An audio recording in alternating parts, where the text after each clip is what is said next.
MLA అయిన తర్వాత Bhimas Paradise తిరుపతికి రావాలని చెప్పి కోరగా, నేను ఎమ్మెల్యే గారు ఏదో అర్జెంటుగా రమ్మంటా ఉన్నాడని చెప్పి నేను కార్ బుక్ చేసుకొని అక్కడికి వెళ్ళడం జరిగింది. రూమ్ నెంబర్ 109, జూలై 6వ తారీఖు రోజు నేను అక్కడికి వెళ్ళడం జరిగింది.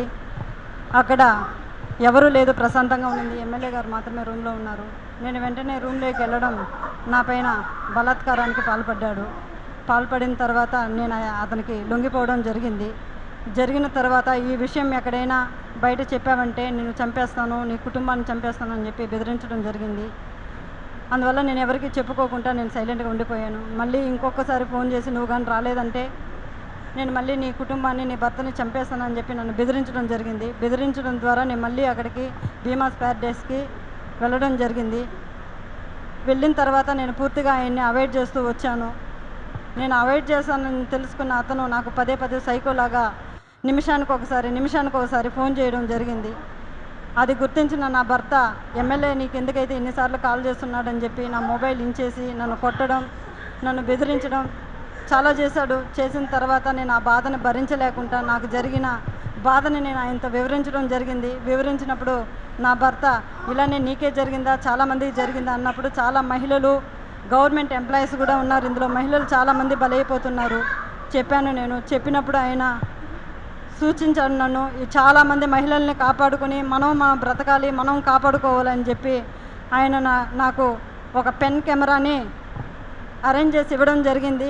జరిగిన తర్వాత ఆగస్టు 10వ తారీఖు భీమాస్ ప్యారడైస్కు 1:30 వెళ్ళడం జరిగింది. అక్కడ జరిగిన కామ క్రీడలను నేను రికార్డ్ చేసుకొని తీసుకొచ్చి నా భర్తకి ఇవ్వడం జరిగింది. అటు తర్వాత నేను మంగళగిరి పార్టీ ఆఫీస్ గారికి, పెద్దబాబు గారికి, చిన్నబాబు గారికి ఇద్దరికి నేను తెలియజేయడం జరిగింది. వాళ్ళ ద్వారా మాకు పిలుపు వస్తుందని ఇన్ని రోజులు వెయిట్ చేశాము. తర్వాత ఈ విషయం ఆయన తెలుసుకొని నన్ను బ్లాక్మెయిల్కి గురి చేయడము, మా ఇంటి చుట్టూ 4-5 మందిని పంపించి నన్ను వెతకడం చేస్తున్నాడు. నాకు ప్రాణహాని ఉంది, ప్రాణ భయంతో నేను ఇక్కడికి రావడం జరిగింది. అంతేకాకుండా ఇలాంటి చీడ పురుగులు తెలుగుదేశం పార్టీలో ఉన్న రోజులు తెలుగుదేశం పార్టీకి మంచి పేరు రాదని చెప్పి బాబు గారికి తెలియజేస్తున్నాను.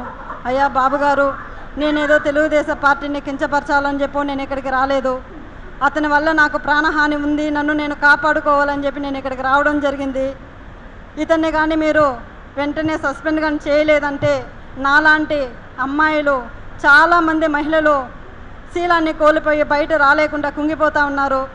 మీరు అది గుర్తించి అతన్ని వెంటనే సస్పెండ్ చేయాలని నేను మీకు కోరుకుంటున్నాను.